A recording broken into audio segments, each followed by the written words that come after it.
Hello, everyone, and welcome back to the book chat. I've got a fantastic group of guests today, and we are going to be talking about their book. I am stoked about this book. Let me tell you guys, it is a hilarious read. But before I give too much away and jabber away, let me pull them in and let them introduce themselves. Hey, guys, welcome to the show. Hey Hello. there, thanks for having us. Thank you so much. Anytime. So go ahead and tell our viewers and listeners a little bit about your book and what's gone into it. Okay. Well, this is a fun adventure, self-growth, friendship, self-discovery comedy. It's an adventure book that was written first on the heels of Hitchhiker's Guide to the Galaxy. So after reading that whole series and really enjoying what Douglas Adams created, I wanted the story to continue and just created my own world with it. And follow the same type of humor and the types of jokes and type of way that things are unveiled. Because in science fiction and adding comedy to science fiction, pretty much anything's possible. So it's a fun book just as an escape. And throughout our lives, we've been in the fitness and wellness and empowerment industries. So we just re-released the book, taking these messages of self-growth and discovery and empowerment and intertwining them with all these memorable laugh out loud moments. Nice. So let's talk about the story behind the cover image. I know this is a very unique image for this book. Let's talk about the idea and where that came from. You want to start? Sure. Well, the idea came from Hitchhiker's Guide to the Galaxy because, again, Jeff was a really big fan of that, and a lot of the book was the style of humor was based on that style of humor. And one of the covers that he had was really, really grabbing, and it was a picture of just a big mouth. And it was a really grabbing, really good cover that inspired this cover because we realized that our last cover, it was very much focused on one tiny aspect of the book, which was like a space scene. And now this is so this one, instead of it being showing the book and characterizing the book as though it's a sci-fi and a space book, it's more really about comedy and empowerment. And we thought that this cover was going to give that kind of feel away as soon as people saw it, that they would know it's something that they could laugh at. So yeah, like on the last cover, which was like this space scene like Mindy was saying, the planets were like all these smiley faces. So what we did is said, let's just grab one of those smiley faces, build it into a cover, and that way when someone sees the book at the beginning, their impression isn't that it's just a science fiction book or it's just about space or something like that. It just keeps it open to their imagination. I love that. And you guys really pulling in the reader's imagination. That's great because a lot of authors, they try to force the idea on the readers, and you guys are bringing them into the story and letting them kind of create their own idea of things. And also, I'm referring to the character-driven recording that we did recently. Guys, if you haven't seen it, go check it out. You mentioned on that show that Serbanan, you don't really talk about what he looks like. You let the readers do that.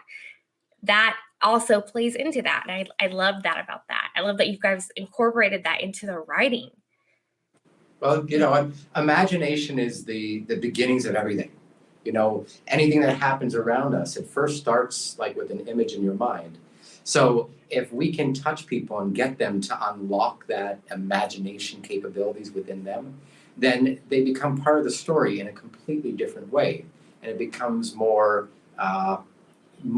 part that we're co-creating. And that's what we want to really be able to create. And on that, I'll add in that in addition to reading the book, they can help us co-create because we're looking for people to help write the theme song. We're looking for people to give us ideas for the next adventures. We're looking for scenes and stuff like that. So yeah, the readers actually have an opportunity to be part of the writing of this story as well and imagining it up. That is amazing. And honestly, that should be like every reader's like dream come true. And I have to ask, so you're doing a re-release of the book and everything. What are some of the takeaways you've learned in the process, starting with the original idea to where you guys are now? Well, are you looking from what we've learned or what we've put into the book?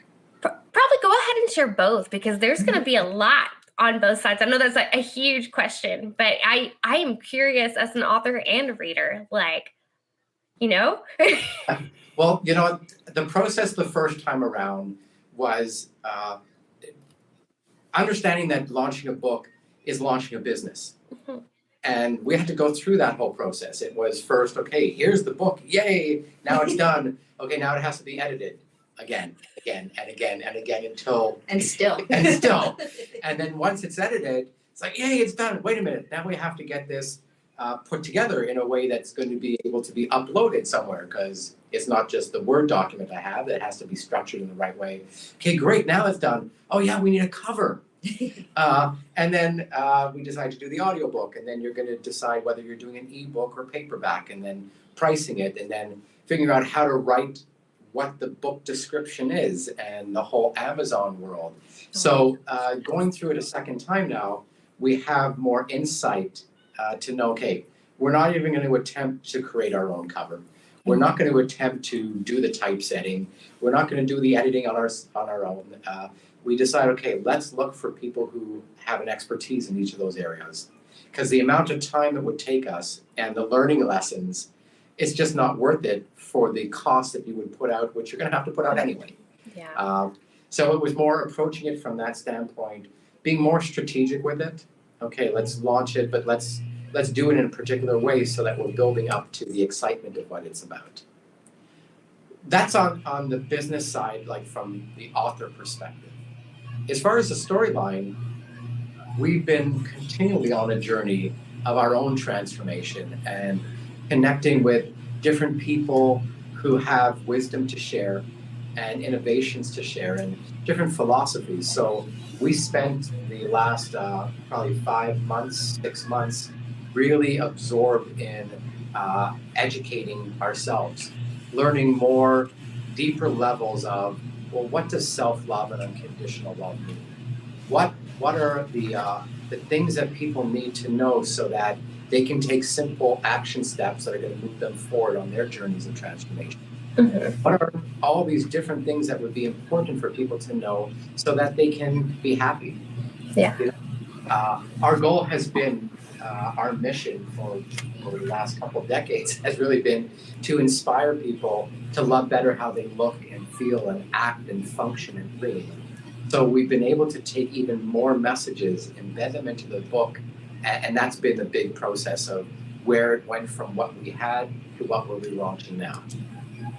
So on that, while we were doing that, we were taking the story deeper so that we can get those points across. And in doing that, in some scenes, we actually had to lengthen the scenes or add in another scene further down the road. That's another point in the book. So it just actually added to the story, but on a deeper level so that we could, our intention is to empower readers so that they are more happy and making more helpful decisions and learning to love themselves. What we found is most people are walking around being a human being and out being a human doing without actually knowing how this whole system operates. So we took the time and the focus of understanding, well, what are the deeper levels that everyone should know? It's like we know like maybe 50 or 60% of the information. Well, what about that other 40%? Well, if we can now share that with other people and get people to make just a simple shift that's going to put a smile on their face for longer, make them look at things differently, then we've done what we wanted to do. And that was a big focus of the revision. Nice. That's a lot into it, and I feel like a big jump almost, but you guys actually had a lot of that in the first book too. So, because I'm one of the few, I think, well, I say few, I know you sold a lot of copies originally. Like I got to read it or listen to it. It just, yes. which if you guys are listening, go buy this book. You will not regret it. I'm telling you. It had me laughing and in tears at times, laughing so hard. So That's awesome. it's a great book. And really, so going forward with this story, you're going to have more like happening in the Serbanan universe and everything with everybody. What is one of the things you really look forward to happening in that world? The fact that the story is continuing. When people read the first book, the first question was, okay, what's next? When can I expect something? So this one now is relaunching, and book 2 is coming right in its heels. It's almost finished. And we've strategized out for a total of 9 books with it. So what's exciting is being able to build the story and understand where that journey is going to go, and then lay different cookie crumbs, along the way to keep people excited about what's to come. And we know some of the aspects, but a lot of it, you being an author as well, it just downloads, and we're learning the story as the story is being told. Downloading is a very good way to think about that. Actually, I have never used that word with that, but it is. It's like you just have to sit and just let it flow down and then let it flow out onto the keyboard. I love that. I need to frame that for crying out loud. So good. Especially with having everything so technology based with writing anymore, because you have to plug it all into the computer and go through all this stuff on the screen. It really is like you're downloading it and just letting it go through you. That's crazy. So another question for you guys. With the series planned out and everything, do you have a certain writing routine that you're sticking with to accomplish the next 9 books? Are you setting a weekly or monthly amount of words to get it done? It's a great question.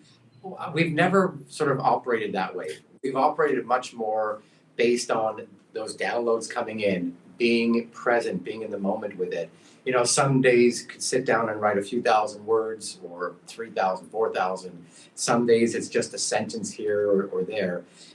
It's more that we're absorbed in the world and we're allowing that to play itself out. Typically, in most cases, I'm writing and doing the first round, and then Mindy's coming in and tweaking, moving things around, adding more layers, adding to the style of humor so that we're capturing things, and it's the messages are not getting lost, but they're not also taking the forefront, meaning that if someone's not open to that message, then it's just like a fun scene. And if they're open to it, it will be like, oh, wow, cool. And they'll get that aha. So that's how we've typically done it, but we haven't set here I need so many words for this time. And I know a lot of people do that kind of style. To me, it always felt much more analytical, whereas when you're in the creative process, you're in a different brainwave and state than trying to determine, okay, I'm going to do 1,000 words today. I'm at 742, and now I need to do another 250 or whatever that number is to make sure that I've met my target. And we haven't operated that way. We kind of have a time frame that we know, well, we want to get book 2 done, over the next few months, but we haven't said it has to be done by this exact day. So with working as a team on this, have y'all found different scenes where you've kind of butted heads on how it should go? There has been a few. At the beginning, I was like, no, what I wrote is gold. Nothing should be touched on this. And I was resistant to a lot of change. Well, he started writing the book when he was a teenager, so he knew none of the empowerment stuff. All of that was new to him. So when I first suggested that we incorporate that was a shock to him. How could you do that? Because my story isn't that. But then over the years, he grew to love it, and now that's how he writes it now too. Yeah. It's that whole part of any author or any business, it's the letting go, right? The first cover that was done was a picture I took, and I thought, that's amazing. It's a good picture. It's a good picture, Yes. not for a book. it's the letting go. And I was resistant at first. And then when I let go, I saw, well, Mindy actually created some amazing things. And that's why she's now co-authored because she did such an amazing job. But it's that part of letting go, being able to say, okay, I've done what I think is the best that I can do. And there are other brains and other thought waves of how to expand on it. And I was open to the changes. Sometimes it takes him a while to be open to the changes. Sometimes he needs to read it like a couple more times. We have to have a little banter back and forth. Yes. And eventually, or like we come to a compromise and we agree on something together. The compromise is good. I'm sure Yeah. like it takes some time to get there. So, because being married couple and working together on this too, I know there's other like things you guys probably banter about as you're working on this. Yeah. I give kudos to you guys because if I had to work on something with my husband, I think we would kill each other. Which do you feel like you guys have grown closer in like the creative aspect working on this book together? I think so, because up until Mindy really stepped in, or I allowed her to fully step in, because I was resistant at the beginning, it's now become more something that we're doing. So on the we're doing, it means that it's not just my brain on it, it's her brain too. And it's part of our world now. Like it's, you know, we've worked together now for over 2 decades in the fitness and wellness and empowerment side. And this is now an extension, and what we've done is almost taken everything that we've worked on together and put it into the book and said, we can reach more people through comedy than just, hey, you need to be fit or you need to, you know, look at life in a different way. We can teach that in a fun way. And I think humor acts as that opening for people to be more accepting and then realizing, because you can laugh about it and then realize, oh, but there's another message behind that. Yeah. So let's go ahead and talk about the fitness aspect that kind of influenced this book. Go ahead and tell our viewers and listeners a little bit about what you guys do outside of book work. Well, so our background originated in the bodybuilding industry. So we helped to launch and pioneer what's known as the natural bodybuilding movement and events known as fitness model search. And we ran hundreds of events around the world, expos, TV shows, and magazines. And it was always to inspire people to step out of their comfort zone and, you know, visualize what they can be. Visualize that superhero that they can become, and then give them a pathway to be able to reach that, and then step up on a stage or on a TV show or a magazine and showcase that and inspire other people. And along the way, we started to really understand that the focus seemed to have always been on the outward appearance of the body. And people forgot about the inside and about building their bodies from the inside out. And they forgot about the mental and the emotional and the social and the spiritual aspects of what it means to be a person. And just, it's not just about the strength and appearance. It's not about looking a certain way just for that moment to be ready for a photo shoot or to step up on a stage. It's, well, what happens throughout your life? And we've then been on a journey for about 10 years now of aligning with the right people and products and services and philosophies to give people that opening of how they can improve themselves. And we've been learning, we've been teaching, we've been aligning with people that can help that message, you know, be reached much further. And the message really is unconditional love, you know, and it really comes down to that. But that's even a sentence that years ago I wasn't even comfortable saying, you know, and especially in the fitness world, these were things that were never really talked about. And now it seems people are much more open to that, and people looking for a way just to feel good. And if they can make simple changes in their lifestyle or simple changes in the way that they engage on a daily basis, they can be happier and they can smile more. And once people start to feel like they could feel better, then they want to know, well, how can I feel even better and what more can I do? And that's been our journey. Yeah, so basically we were in the fitness world thinking that the people who are competing and who are on the covers of magazines, that they're the epitome of health and happiness and confidence and fulfillment. So we originally wanted to give more people the opportunity to transform themselves into their own visual superhero so they felt the same things. But during our process, we came to discover it's not true, that the people on stage who look like superheroes don't actually feel like superheroes. They don't think like superheroes. So then we set out on a different pathway. We pivoted and decided we have to empower people in a different way. We have to learn how people can actually love how they think, feel, act, look, dream, and function. And we decided that we need to discover the people and the innovations that could create these like simple shifts, these actions that people could take, and through a simple mindset shift or a simple action, suddenly it has a big impact on their life. And that's what we were looking for. So it's a continuation of what we were doing in the fitness industry that we're putting into this book. It's a different platform. Do you guys feel like a lot of the stuff you did for marketing on that end carried over for your book marketing? I think so, because if you start to break it down, and most people who read science fiction and fantasy have the understanding that everything's energy, everything's vibrations. We're all energetic beings, and they're expressed in different types of characters in the fantasy world and in science fiction world. And people are okay with understanding that, and they look at it that that's something outside of them. What we're saying is, no, that's inside of you. Use the basic, the force from Star Wars. Well, that's something that everyone has, if you could tap into it. Now, maybe you can't tap into it and move a spaceship with your mind, on day one or ever.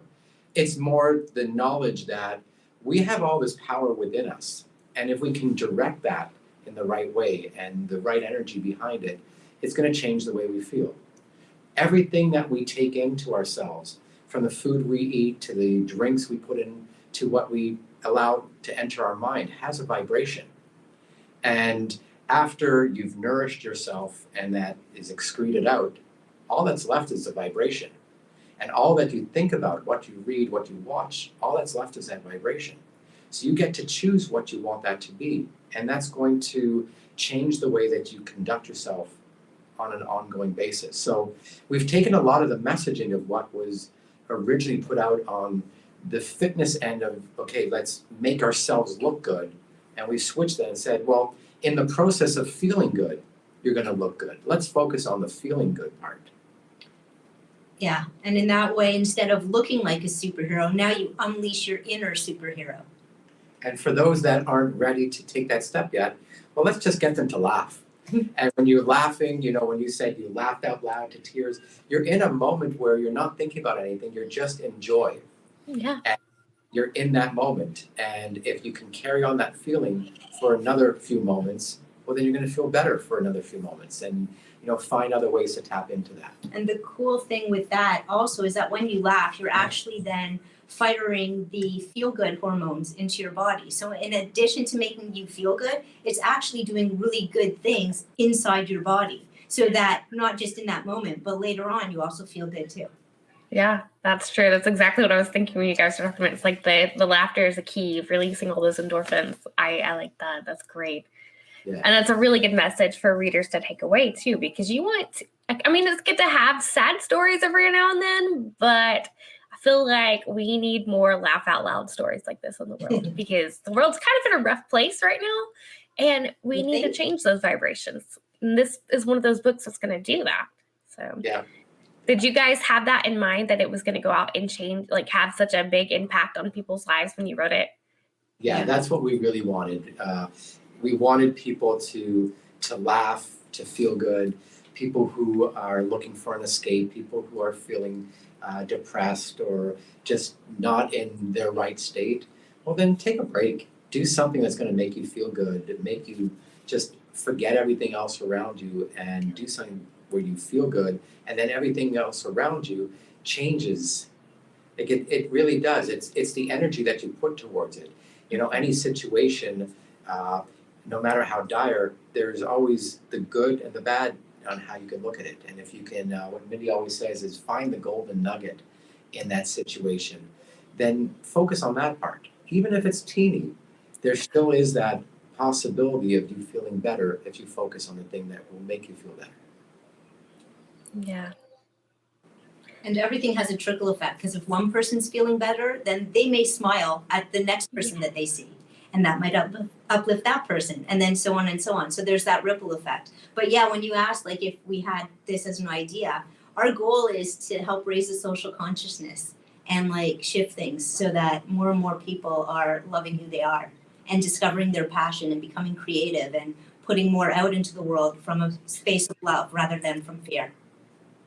That is great, because we do need that. Like, and I feel like during the pandemic, the world kind of got to see how important creativity is, especially with all the different emotions and depression and anxiety that like crowded in on everybody's life.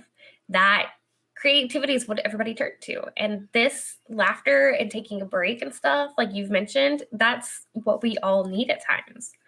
Yeah, absolutely. All right, guys. Well, thank you so much for being on the show. I do want you to go ahead and tell our listeners and viewers where they can find your amazing book and more about you guys. Thank you. Thank you. Well, if they go to the website, serbanand.com, they can find everything there. And right now the books are on Amazon, on Kindle, Kindle Unlimited, and the audiobook, which is awesome, that's on Audible. Sweet.